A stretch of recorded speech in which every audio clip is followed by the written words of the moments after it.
34º Congreso Nacional de Medicina General y Social.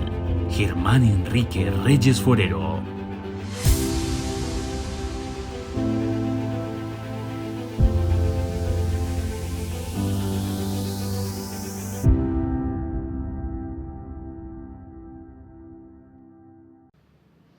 Agradecemos la vinculación y apoyo a este congreso de las siguientes instituciones: Rectoría, Universidad de Antioquia; Fundación Universidad de Antioquia; Secretaría Seccional de Salud y Protección Social de Antioquia; Sabia Salud EPS; Hospital Alma Mater de Antioquia; Empresa Social del Estado S. Hospital La María; Empresa Social del Estado S. Metrosalud. A continuación, tendremos la presentación de 4 trabajos de investigación. El primero se titula Percepción de la satisfacción con la atención recibida por parte del equipo de dolor y cuidados paliativos en pacientes hospitalizados y sus cuidadores primarios en 3 centros asistenciales de Medellín, Colombia, y está a cargo de un grupo de investigadores de la Universidad Pontificia Bolivariana. Buenas a todos, mi nombre es Daniel Salazar, soy estudiante de Medicina en la Universidad Pontificia Bolivariana y hoy vengo a presentarles el proyecto de investigación que estoy realizando junto a mis compañeros, el cual se titula Percepción de la satisfacción con la atención recibida por parte de dolor y cuidados paliativos en pacientes hospitalizados y sus cuidadores primarios en 3 instituciones de Medellín. Tenemos que entonces que en las últimas décadas existe un crecimiento en desarrollo de cuidados paliativos, y este desarrollo viene de la mano de una atención de alta calidad. Sin embargo, en Colombia existe una carencia de información que se tiene sobre o relacionada con la satisfacción de los pacientes y sus familiares o cuidadores sobre el servicio. Por tanto, es importante conocer el grado de satisfacción de aquellos pacientes que están siendo hospitalizados y atendidos por esta unidad, con aras de fortalecer las oportunidades de mejoras de la unidad de cuidados paliativos en estas instituciones. Pretendemos entonces en un primer momento explorar la percepción de la satisfacción con la atención recibida por parte de dolor y cuidados paliativos en estos pacientes y cuidadores primarios, y como objetivos específicos pretendemos entonces describir las características sociodemográficas de los pacientes y cuidadores y también las características clínicas de los pacientes. Además, identificaremos las percepciones de los pacientes y cuidadores sobre la atención recibida en general por parte de esta unidad y durante la hospitalización, y compararemos las percepciones acerca de la atención recibida por parte de los cuidadores y por parte de los pacientes. Luego determinaremos el grado de satisfacción general de los pacientes y cuidadores primarios que manifiestan con la atención recibida durante la hospitalización. Nuestro estudio es un estudio de tipo cuantitativo, observacional descriptivo, de corte transversal, donde pretendemos que toda nuestra muestra o nuestra población sean todos los pacientes que están siendo hospitalizados y atendidos por dolor y cuidados paliativos en las instituciones, y en un periodo de 2 meses. Y el tamaño esperado son 500 pacientes aproximadamente y por tanto 500 cuidadores. Para los instrumentos de recolección de datos, en un primer momento usaremos recolectaremos datos sociodemográficos tanto de los pacientes como de cuidadores. Luego usaremos la escala INPAT-SAT-32 de la EORTC, que es la Organización Europea para el Tratamiento e Investigación del Cáncer, donde evalúa al personal médico, al personal de enfermería y los servicios de organización asistencial. Y finalmente haremos uso a la encuesta de satisfacción de la atención por cuidados paliativos basada en el instrumento de Molina-Linde, donde en 4 puntos daremos uso para valorar el manejo de síntomas, el acompañamiento social, espiritual y psicológico, la explicación de la enfermedad y la solución de los problemas. Incluiremos entonces a aquellos pacientes que sean mayores de 18 años hospitalizados por parte de dolor y cuidados paliativos en las instituciones, que hayan sido atendidos previamente en consulta externa y además que las condiciones de salud les permitan comunicarse con el equipo y participar en el estudio. Y aquellos cuidadores primarios, entendemos aquellos cuidadores que sean mayores de 18 años con o sin vínculo familiar con el paciente, que hayan tenido contacto estrecho durante la hospitalización con el paciente y que comprendan el idioma español. Y de esta manera también excluiremos a aquellos pacientes que tengan un deterioro en el estado de salud o mental que impida la comunicación y la participación con el equipo, aquellos cuidadores, pacientes que tengan múltiples cuidadores o que no tengan un cuidador primario a cargo, y aquellos que no sepan leer o escribir o con limitaciones visuales o auditivas. Además, aquellos que refieran no tener correo electrónico o teléfono, porque de esta manera realizamos la comunicación para la recolección de datos. Entonces, de esta manera, en un primer momento, en cada institución valoraremos cuáles son los pacientes o la cantidad de pacientes que están hospitalizados por parte de dolor y cuidados paliativos y que cumplan los criterios de inclusión. Luego invitaremos a aquellos que cumplan con esos criterios a participar en el estudio y procederemos a firmar el consentimiento informado. De esta manera, a los 7 días posteriores al alta, nos comunicaremos con ellos vía telefónica para realizar la recolección de datos. Bueno, los datos los consignaremos en Excel y usaremos el paquete estadístico Jamovi, con lo cual lo analizaremos y se obtendrán estadísticos descriptivos de tendencia central y categórica pues, para las variables en general, y se obtendrán puntuaciones de las escalas y subescalas de interés para luego hacer como un análisis comparativo y correlacional. En este momento el estudio pues, se encuentra como en una fase de recolección de datos, ya ha sido aprobado pues, por la parte ética de la Universidad Pontificia Bolivariana y también de las instituciones participantes, y hemos iniciado ya recolección de datos desde el 28 de julio en la Clínica de las Américas, desde el 8 de agosto en la Clínica Bolivariana y desde el 4 de octubre en el Pablo Tobón Uribe. En total hemos tenido más de 150 pacientes que han estado hospitalizados por parte de la unidad de cuidados paliativos, donde 35 pacientes y por tanto cuidadores han cumplido con los criterios de inclusión y de exclusión. Muchas gracias. El segundo trabajo de investigación se titula Factores de riesgo asociados a la muerte por tuberculosis en una cohorte de pacientes del municipio de Medellín en el año 2020 y está a cargo de un grupo de investigación de la Fundación Universitaria San Martín. Gracias por la invitación, espero que todos se encuentren muy bien. La tuberculosis sigue siendo un problema de salud pública a nivel global. Se encuentra ubicada entre las 10 primeras causas de muerte en el mundo. En el 2020, las tasas previstas, se esperaba una reducción del 35% en las muertes, pero solo se alcanzó un 13%. En la región de las Américas, la letalidad estimada para TB es de un 7%, frente al 14% a nivel mundial. Entre el año 2019 y 2020 se observó un ligero incremento en la mortalidad. Se observó un mayor riesgo de mortalidad en las personas con TB asociado a enfermedad hepática, VIH y o desnutrición. Mayor riesgo de fallecer y una pérdida de seguimiento en la población del régimen subsidiado y población no asegurada. Entonces, por lo cual nos preguntamos, ¿cuáles son los factores de riesgo asociados a la mortalidad por tuberculosis en la ciudad de Medellín en el año 2020? Hablando de la justificación, nos basamos en los Objetivos de Desarrollo Sostenible. Objetivo es poner fin a la epidemia de tuberculosis, haciendo énfasis en los hitos de reducir las muertes en un 95%. Para que los objetivos se cumplan, es necesario identificar oportunamente los factores de riesgo, con el fin de dar posibles intervenciones. Nuestros objetivos son los siguientes: identificar los posibles factores asociados a la mortalidad de personas con diagnóstico de TB, describir las características sociodemográficas y clínico-epidemiológicas de los pacientes con tuberculosis en la ciudad de Medellín, explorar las posibles asociaciones causales para la mortalidad en las personas con diagnóstico de tuberculosis en la ciudad de Medellín. Haciendo énfasis en el enfoque metodológico, nuestro estudio es un estudio de corte transversal con un enfoque metodológico cuantitativo. La población fueron los pacientes con tuberculosis registrados en el programa de control de la tuberculosis en la ciudad de Medellín en el año 2020. El análisis se hizo por medio del software de Jamovi.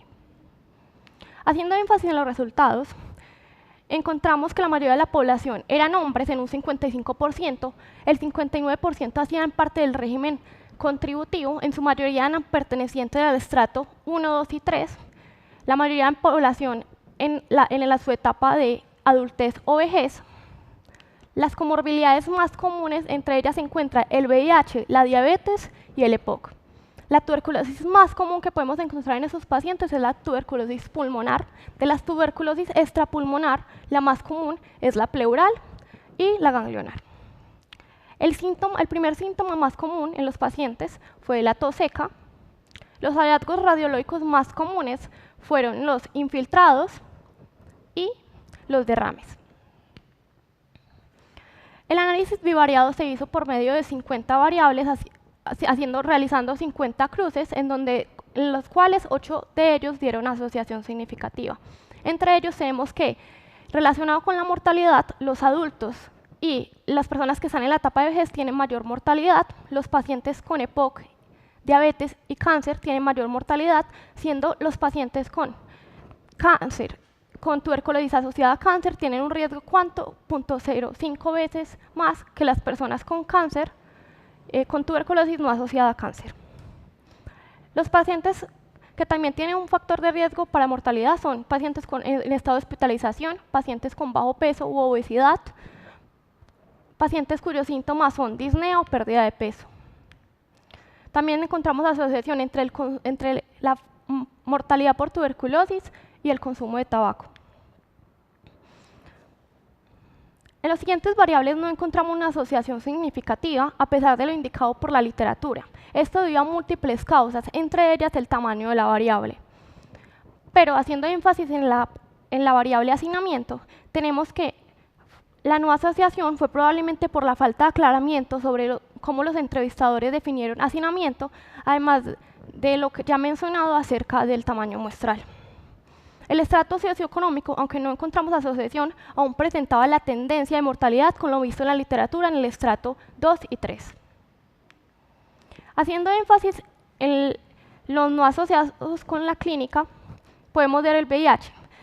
El VIH, a pesar de que en la literatura había asociación con la mortalidad por tuberculosis, no se encontró asociación en este estudio. Esto debido tal vez al subdiagnóstico generado por la pandemia.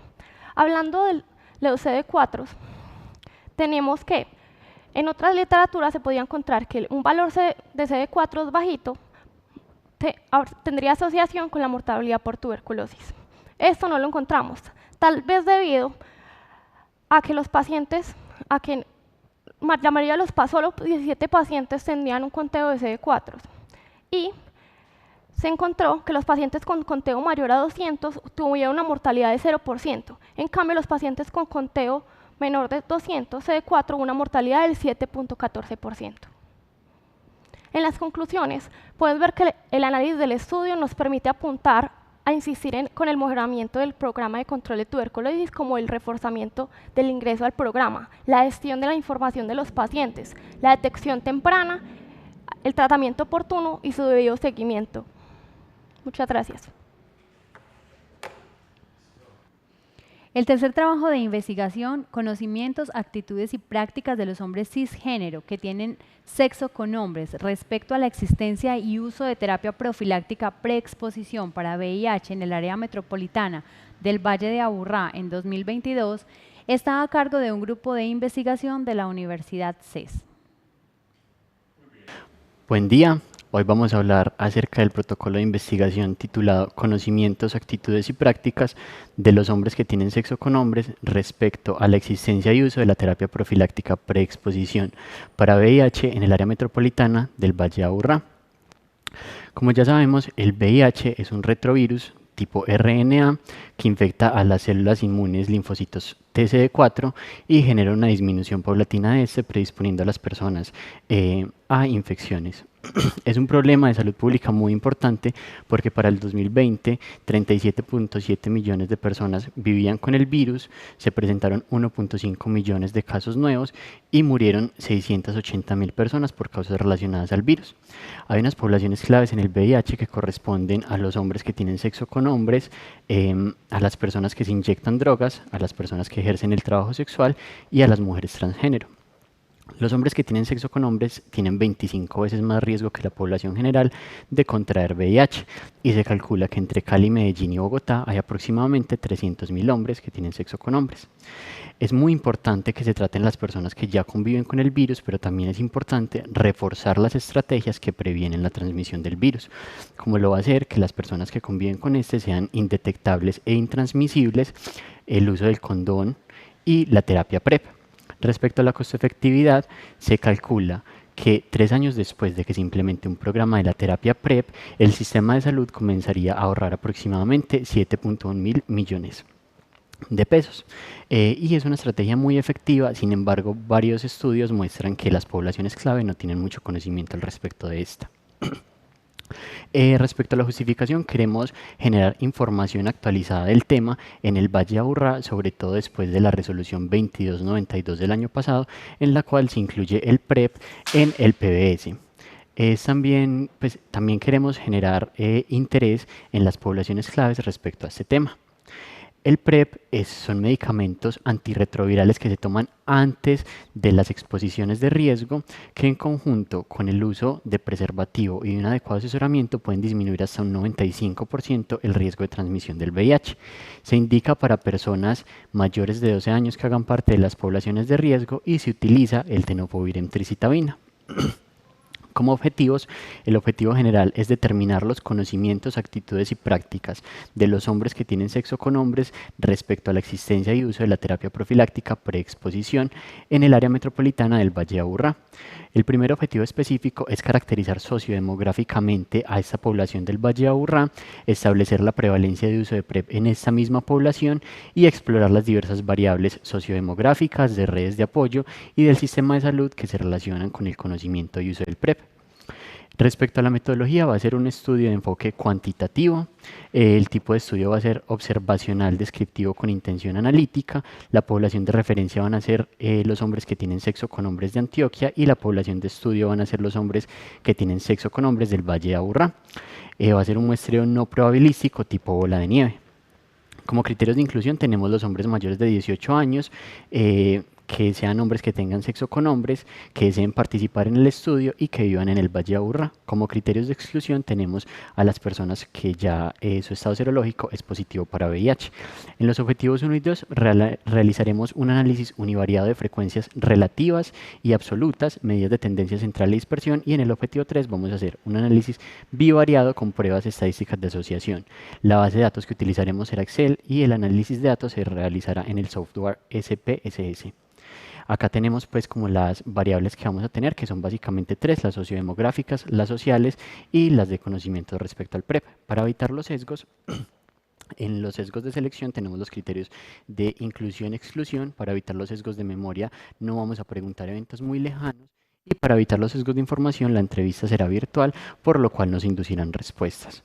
Acá tenemos un ejemplo pues, de cómo se va a ver la encuesta. Al final de esta va a haber una infografía con información para la prevención del VIH y las rutas de acceso a la terapia PrEP. Muchas gracias a Asmedas por permitirnos participar en el Congreso y muchas gracias a todos. El cuarto y último trabajo de investigación que presentaremos en esta tarde se titula Características clínicas de los pacientes con tinnitus, consultantes a la Clínica Universitaria Bolivariana, y está a cargo de un grupo de investigación de la Universidad Pontificia Bolivariana. Cordial saludo para todos, mi nombre es Isabela Jaramillo, soy estudiante de Medicina en la Universidad Pontificia Bolivariana y presentar mi trabajo titulado Características clínicas de los pacientes con tinnitus, consultantes a la Clínica Universitaria Bolivariana entre enero y abril del 2022. El tinnitus es la percepción de un sonido de tipo zumbido en ausencia de un estímulo acústico externo. De acuerdo a la Asociación Americana de Tinnitus, el tinnitus grave es el tercer motivo de consulta más incapacitante después del dolor y los trastornos del equilibrio. El cuestionario ESID-SQ es una herramienta validada que permite identificar las características del tinnitus y las situaciones coexistentes asociadas al síntoma. A nivel internacional se han desarrollado diversos estudios en los cuales se realiza la caracterización clínica del tinnitus, pero esta situación es realmente poco conocida en Colombia y América Latina. Por tanto, este estudio permite ampliar dicha información a través del cuestionario ESID-SQ. En cuanto a la metodología, este es un estudio de tipo observacional descriptivo, previamente hablado por el Comité de Ética e Investigación en Salud de la Universidad Pontificia Bolivariana, en el que la población evaluada fueron mayores de edad que habían percibido tinnitus previamente o al momento de la encuesta y que además fueran consultantes a la Clínica Universitaria Bolivariana entre enero y abril del presente año. En cuanto al cálculo del tamaño de la muestra, se tuvo en cuenta la prevalencia mundial estimada del tinnitus del 14.5%. Por tanto, fue necesario recolectar 146 pacientes que tuvieran tinnitus previo o actual, subjetivo u objetivo. Los pacientes se invitaron a participar de manera voluntaria en la Clínica Universitaria Bolivariana en el servicio de consulta externa. Esto previo a aceptación de un consentimiento informado. La encuesta fue realizada a través de Google Forms y posteriormente registrada en una base de datos de Excel. Los datos fueron evaluados a través del Stata 15. En cuanto a los resultados, un 53% de las pacientes fueron mujeres. La mediana edad de la población fue de 46 años. Se encontró que la patología o el antecedente acústico patológico más frecuente fue la otitis media aguda con un 10% y el sistémico, la hipertensión arterial, con un 22%. En cuanto al procedimiento frecuentemente asociado fue la cirugía dental previa y el tipo de dolor previo más frecuente o más prevalente fue la cefalea. 25% de los pacientes presentaron al menos un episodio de vértigo en el año. Es importante destacar que un 55% de los pacientes reportaron presencia de tinnitus durante el último año. De estos, el 65%, 60% era intermitente, 39% ubicación bilateral y 87% lo escribían como un solo tipo de sonido. Cabe destacar que el 65% de los pacientes no recibían ningún tipo de tratamiento para su tinnitus. Se observó entonces que la patología se presentaba con mayor frecuencia en mujeres con antecedente otológico de otitis media aguda, presbiacusia y trauma acústico y sistémico de hipertensión arterial. Además, el tinnitus era de carácter bilateral, intermitente y de un solo tipo de sonido. En Medellín se realizó un estudio previo similar, pero no se utilizó el cuestionario ESIT-SQ. Y los pacientes consultantes y analizados solamente asistían al servicio de otorrinolaringología, lo cual explicaría las diferencias en cuanto a edad, sexo, intermitencia y mediana de presentación del tinnitus. Es entonces importante explorar en los pacientes con factores de riesgo la presencia de esta patología con el fin de brindar un tratamiento oportuno. En conclusión, tenemos que entre los pacientes evaluados el tinnitus se presentó con frecuencia durante el último año, sin embargo no fue un motivo de consulta o tratamiento. Además, refirieron comorbilidades frecuentes como otitis media aguda, trauma acústico, presbiacusia e hipertensión arterial. Es importante entonces crear estrategias para la intervención temprana entre los pacientes y evitar el deterioro en la calidad de vida. Hasta pronto, muchas gracias por su atención. Agradecemos a los equipos de investigación de la Universidad Pontificia Bolivariana, de la Fundación Universitaria San Martín y de la Universidad CES por compartir con todos nosotros sus conocimientos y algunas de las investigaciones que vienen desarrollando.